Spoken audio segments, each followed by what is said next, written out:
26 मई 2023 European space agency ने Mars के orbit से एक एनकोडेड एलियन सिग्नल मिलने की बात कंफर्म की और पूरी दुनिया में खलबली मच गई थी कि क्या मार्स के एलियंस फाइनली एक्टिव हो गए हैं और हमसे संपर्क कर रहे हैं। मगर बाद में ये पता चला कि ये एनकोडेड सिग्नल किसी एलियन सिविलाइजेशन से नहीं बल्कि एसा के एक्सो मार्स ट्रेस गैस ऑर्बिटर नाम के अपने ही ऑर्बिटर से रिसीव किया गया था, जिसके थ्रू वो ये देखना चाहते थे कि अगर उस तरफ से कोई एलियन सिग्नल आया भी तो वो कैसा होगा और किस तरह रिट्रीव किया जाएगा। हालांकि ऐसी ही सिमिलर रीडिंग्स इस वक्त जुपिटर के मून यूरोपा से मिल रही है, बट द क्वेश्चन इज कि इस हैबिटेबल रीडिंग के पीछे का रीजन क्या है।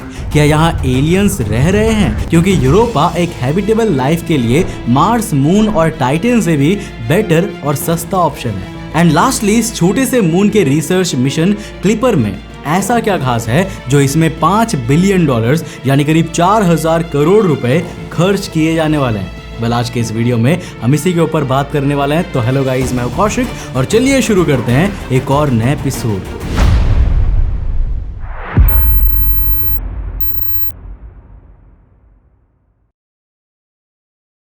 दोस्तों, ये कहानी शुरू होती है साल 1979 में, जब वॉयेजर 1 और वॉयेजर 2 दोनों स्पेसक्राफ्ट्स यूरोपा के बिल्कुल पास से गुजरे थे और इस फ्लाईबाय के दौरान उन्होंने हमें इस चंद्रमा की सतह की सबसे पहली तस्वीर दी थी, जिन्हें इस वक्त आप अपनी स्क्रीन पर देख सकते हो। और इस तस्वीर को देखने के बाद यूरोपा एक चंद्रमा के तौर पर बिल्कुल भी वैसा नहीं लग रहा था जैसा वैज्ञानिकों ने एक्सपेक्ट किया था। नाउ जनरली हम जब किसी भी मून को देखते हैं ना तो वो क्रेटर्स और गड्ढों से भरा हुआ रहता है, क्योंकि सारे मून्स इवेंचुअली मेटियोराइट से टकराते रहते हैं, जिस वजह से उनकी सतह गड्ढों से भरी हुई होती है और उनमें बहुत सारे क्रेटर्स हमें देखने को मिलते हैं। मगर यूरोपा में एक भी ऐसा ऑब्जर्वेबल क्रेटर नहीं था जो कि तस्वीरों में साफ साफ नजर आए।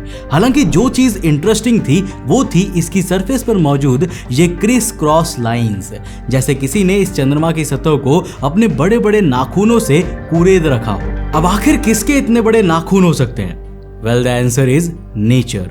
इस बात पर दुनिया भर के सारे रिसर्चर्स यूनानिमसली एग्री करते हैं कि ये स्क्रैचेस और कुछ नहीं बल्कि यूरोपा की आइसी सरफेस में मौजूद क्रैक्स और फ्रैक्चर्स हैं जो ऊपर से ऑब्जर्व करने पे ऐसी दिखती है। लेकिन आखिर इन फ्रैक्चर्स का रीजन क्या है? वेल, इसके रीजंस डिबेटेबल है, जिसके लिए जनरली 3 चीजों को रिस्पॉन्सिबल माना जाता है। पहला है टेक्टोनिक मूवमेंट्स। जिस तरह धरती की क्रस्ट अलग अलग टेक्टोनिक प्लेट्स में डिवाइडेड है ना, कुछ माइनर तो कुछ मेजर, उसी तरह हो सकता है कि यूरोपा की आइसी क्रस्ट भी कई फ्रोजन टेक्टोनिक प्लेट्स में डिवाइडेड हो और धरती की तरह वो भी अपने अंडरग्राउंड लिक्विड ओशन में सर्फ करती रहती हो।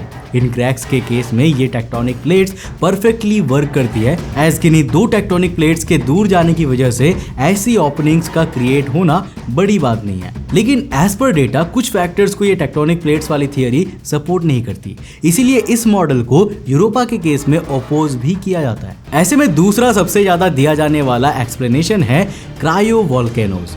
देखो, क्रायो वोल्केनोज बेसिकली ऐसे ठंडे ज्वालामुखी होते हैं जो मैग्मा छोड़ के सब कुछ रिलीज करते हैं, जैसे कि gases, liquid water, ammonia, hydrocarbons वगैरह वगैरह। अब अगर आप यूरोपा की कॉम्पोजिशन को स्टडी करेंगे ना तो आपको वहां पे अमोनिया भी मिलेगा, हाइड्रोकार्बन्स भी मिलेंगे। बेसिकली वो सब प्रेजेंट है जो क्रायो वोल्केनोज रिलीज करते हैं। अब जाहिर सी बात है कि अगर कोई सरफेस पूरी तरह हर कोने से बर्फ से ढकी हुई रहेगी तो उसकी इंटरनल डायनेमिक एक्टिविटीज की वजह से सरफेस के अंदर प्रेशर तो बनेगा ही बनेगा, जिसे अगर निकलने की जगह नहीं मिली ना तो वो प्रेशर और सब्सटेंस इवेंचुअली सतह फाड़ के क्रायो वोल्केनिक इरप्शन के साथ बाहर निकल जाएंगे और सरफेस में फ्रैक्चर्स क्रिएट कर देंगी, ठीक उसी तरह जैसे कि हमें यूरोपा की तस्वीरों में दिखता है। अब सबसे आखिरी और सबसे सेंसिबल रीजन है जुपिटर इटसेल्फ।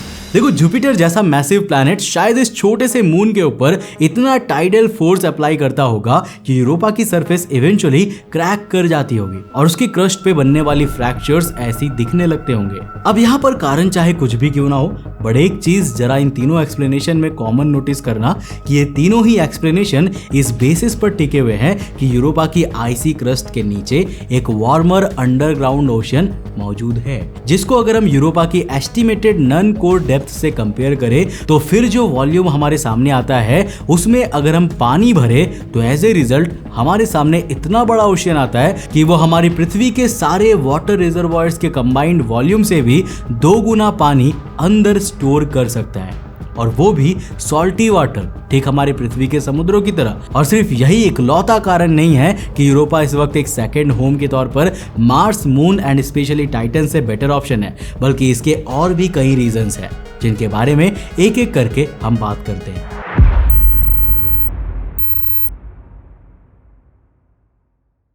तो देखो, सबसे पहली और इंपॉर्टेंट चीज आती है एटमॉस्फेयर।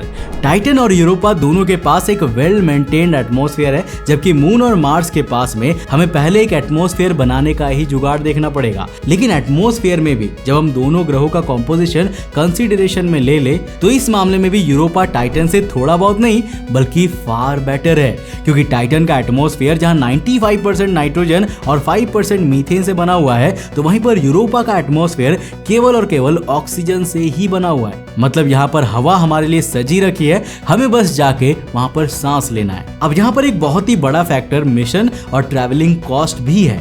पृथ्वी से यूरोपा के बीच की दूरी करीब 628.3 मिलियन किलोमीटर है, तो वहीं पर सैटर्न का मून टाइटन धरती से अप्रोक्सीमेटली 1.2 बिलियन किलोमीटर दूर है, जस्ट उसके डबल। और इतनी ज्यादा कि उतने में एक स्पेसक्राफ्ट यूरोपा जाके वापस पृथ्वी पे आ भी जाएगा। और कम डिस्टेंस का मतलब होता है कि अगर हम कोई स्पेसक्राफ्ट भेज के यूरोपा पे रिसर्च करना चाहे, तो हम उसी पीरियड ऑफ टाइम में यूरोपा के बारे में टाइटन के मुकाबले कई गुना ज्यादा जानकारी जुटा सकते हैं, जिससे हमें कैपिटल और टाइम वैल्यू दोनों ही केसेस में एक क्लियर एडवांटेज मिल जाएगी। मैग्नेटिक फील्ड के मामले में भी जहां टाइटन की खुद की कोई मैग्नेटिक फील्ड नहीं है और वो अपने पेरेंट प्लैनेट सैटर्न की इंड्यूस्ड मैग्नेटिक फील्ड का इस्तेमाल करती है, वहीं यूरोपा के पास एक स्ट्रॉन्गर मैग्नेटिक फील्ड मौजूद है, जिसमें भले ही ज्यादा डिफरेंस ना हो पर कुछ नहीं से कुछ तो बेटर है ही। हर मायने में फिजिकल, मॉनेटरी, प्लैनेटरी, केमिकल, हम A to Z किसी भी फैक्टर में अगर इन चारों सेलेस्टियल ऑब्जेक्ट को कंपेयर करें तो यूरोपा बेस्ट निकल कर आता है। मगर जो चीज इसे स्ट्रेंज बनाती है वो ये है कि ये सोलर सिस्टम का एटलांटिस है। जिस तरह माइथोलॉजीज और पॉप कल्चर में पूरी एटलांटियन सिविलाइजेशन समुद्र के नीचे रहती है ना, उसी तरह वहां पर भी एक earth like under water civilization के होने के बहुत से कारण हैं, जिनमें से सबसे पहला नाम आता है वार्म वाटर का। देखो, यूरोपा की इस आइसी क्रस्ट के नीचे जो लिक्विड वाटर ओशन मौजूद है वो टेम्परेचर के मामले में कंपैरेटिवली वार्म है, जिस वजह से वहां पे भी ठीक वैसे ही हालात बन गए होंगे जैसे कि धरती के अर्ली स्टेजेस पे बने थे।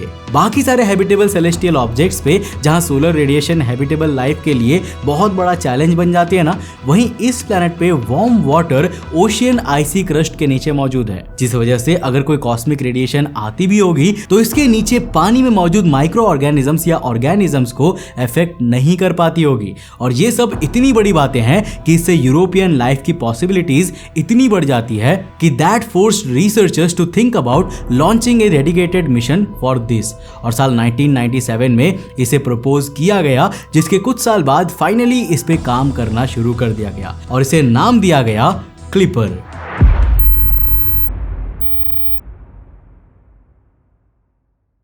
यूरोपा क्लिपर एक ऐसा मिशन है जो जुपिटर के मून यूरोपा के ऑर्बिट से उसका एनालिसिस करेगा रिगार्डिंग इट्स हैबिटेबिलिटी, और इवन ये भी देखेगा कि वहां से कहीं कोई एलियन सिग्नल तो नहीं ट्रांसमिट हो रहे। नव इसके ऑर्बिट में ट्रैवल करना और कॉन्स्टेंटली एक ही पोजीशन को मेंटेन करना एक बहुत बड़ा चैलेंज है, क्योंकि जुपिटर की ग्रेविटी इतनी स्ट्रांग है कि वो तुरंत ही किसी भी फॉरेन ऑब्जेक्ट को अपनी तरफ खींच लेता है। और अगर हम अपने स्पेसक्राफ्ट को उस ग्रेविटी के खिलाफ एक्ट करने के लिए डिजाइन करेंगे तो इतना प्रोपल्सन फ्यूल खर्चा होगा कि जिसकी कोई हद ही नहीं है।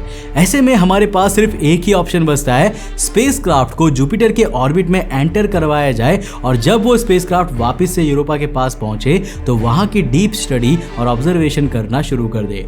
और इस मिशन के लिए एग्जैक्टली यही प्लान किया गया है। अपनी लाइफ साइकिल के दौरान ये स्पेसक्राफ्ट जुपिटर के चक्कर काटते हुए करीब 49 बार कुछ घंटे के लिए यूरोपा के पास से गुजरेगा, लेकिन इसकी फ्लाई बाय वाला रीजन ना किसी भी स्पेसक्राफ्ट के लिए एक नरक है। पर क्यों?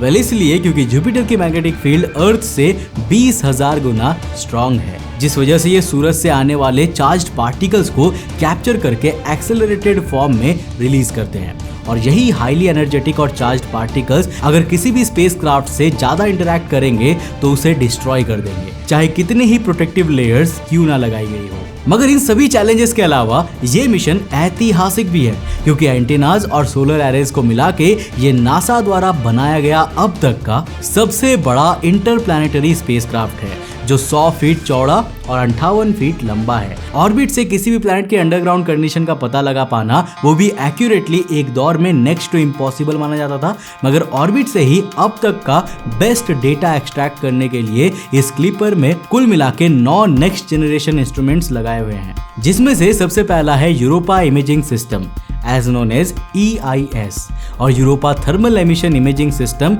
also called ETHEMIS। इसमें से EIS जहां यूरोपा की तस्वीरें खींचने का काम करेगा, तो वहीं पर ETHEMIS थर्मल एमिशन आइडेंटिफाई करके ये देखेगा कि आईसी क्रस्ट के नीचे जो वाटर है ना, वो सच में वार्म है भी या नहीं। स्पेक्ट्रोमेट्री और कंपोजिशन एनालिसिस के लिए इसमें यूरोपा UVS और mapping imaging spectrometer for Europa as known as MISE लगा होगा, जो स्पेशली आईसी सरफेस के यूनिक स्पॉट एनालिसिस के लिए डिजाइन किया गया है। यूरोपा क्लिपर मैग्नेटोमीटर और plasma instrument for magnetic sounding ये आइडेंटिफाई करेंगे कि इंड्यूस्ड मैग्नेटिक फील्ड के अलावा कहीं यूरोपा के पास अपनी पर्सनल मैग्नेटिक फील्ड भी तो नहीं है, और अगर है भी तो वो किस तरह से प्लैनेट के साथ रेजोनेट करती है। अब इस आईसी क्रस्ट के नीचे के डेटा को बाकी ऑब्जेक्ट्स तक अच्छे से इंटीग्रेट करने के लिए इसमें एक डेडिकेटेड डिवाइस लगाया गया है कॉल्ड रीजन, जिसका पूरा नाम है radar for Europa assessment and sounding. उसका काम आइस शेल को पेनिट्रेट करके उसकी थिकनेस और स्ट्रक्चर और उसके नीचे के डेटा को रेस्ट इंस्ट्रूमेंट को देने में मदद करना है। ये ठीक उसी तरह है जैसे एक इंस्ट्रूमेंट का एक्सट्रैक्टेड क्लीन रॉ डेटा बाकी इंस्ट्रूमेंट को प्रोसेसिंग के लिए दिया जाएगा। बाकी बचे 2 instruments, mass spectrometer for planetary exploration Europa यानी मासपेक्स और सरफेस डस्ट एनालाइजर यानी सूडा का काम स्पेस डस्ट और गैसेस का केमिकल एनालिसिस करके उनकी रिपोर्ट्स को अर्थ में भेजना है। नाउ कुल मिला के इन 49 फ्लाईवाइज में ऐसा कुछ भी नहीं बचेगा जो हमारे लिए यूरोपा में जानने के लिए बाकी रहेगा, और एलियन प्रेजेंस की कंफर्मेशन के लिए इस स्पेसक्राफ्ट में एक मेटालिक प्लेट भी सेंड करी जा रही है, जिसके एक साइड में करीब 103 साउंड वेव्स की पिक्चराइजेशन इनग्रेव्ड है, और ये 103 साउंड वेव्स एक्चुअल में 103 भाषा में वाटर का ट्रांसलेटेड प्रोनाउंसिएशन है। जैसे एक साउंड वेव किसी के पानी प्रोनाउंस करने की है, तो दूसरी साउंड वेव है वाटर प्रोनाउंस करने की, एंड सो ऑन। अभी के हिसाब से नासा की वेबसाइट पे जो काउंटडाउन चल रही है ना, उसके हिसाब से ये स्पेसक्राफ्ट 10 अक्टूबर 2024 के दिन लॉन्च कर दिया जाएगा, और साल 2029 से लेकर 2030 तक ये यूरोपा के ऑर्बिट में पहुंचेगा। पर आपके हिसाब से क्या हमें यूरोपा से कोई एलियन सिग्नल सुनने को मिल सकता है, हाँ या नहीं? नीचे कमेंट सेक्शन में लिखकर अपनी राय जरूर बताना। दोस्तों, अगर वीडियो पसंद आया और कुछ नया सीखने को मिला तो इस वीडियो को लाइक कर देना और अपने दोस्तों के साथ जरूर शेयर करना जिन्होंने बहुत टाइम से किसी नए इंटरप्लैनेटरी मिशन के बारे में नहीं सुना है, जो कि होने वाली है। तो जल्दी से शेयर करो और उन्हें बताओ कि यूरोपा में जल्द ही ये मिशन लॉन्च होने वाला है। अगर आप नए हो इस चैनल पे तो चैनल को सब्सक्राइब करने के साथ साथ नोटिफिकेशन बेल को ऑन कर देना, और अगर आपको ये वीडियो पसंद आया ना तो मैं आपको रिकमेंड करूंगा कि आप अगली वीडियो इसे जाकर जरूर देखना, जिसमें हमने बात किया है एक ऐसे शहर के बारे में जो कि रातों रात खाली हो गया था। आखिर ऐसा क्या हुआ इस शहर में जो कि एक टाइम पर बहुत ही बड़ा टूरिस्ट डेस्टिनेशन हुआ करता था, वो रातों रात बिल्कुल वीरान हो गया और आज भी लोग वहां पर जा नहीं सकते। आखिर वो क्या रीजन है, जानने के लिए इसको टैप करो और जाकर देखो, बहुत इंटरेस्टिंग वीडियो है। मैं मिलता हूं आपको नेक्स्ट एपिसोड के साथ, तब तक के लिए बाय, जय हिंद।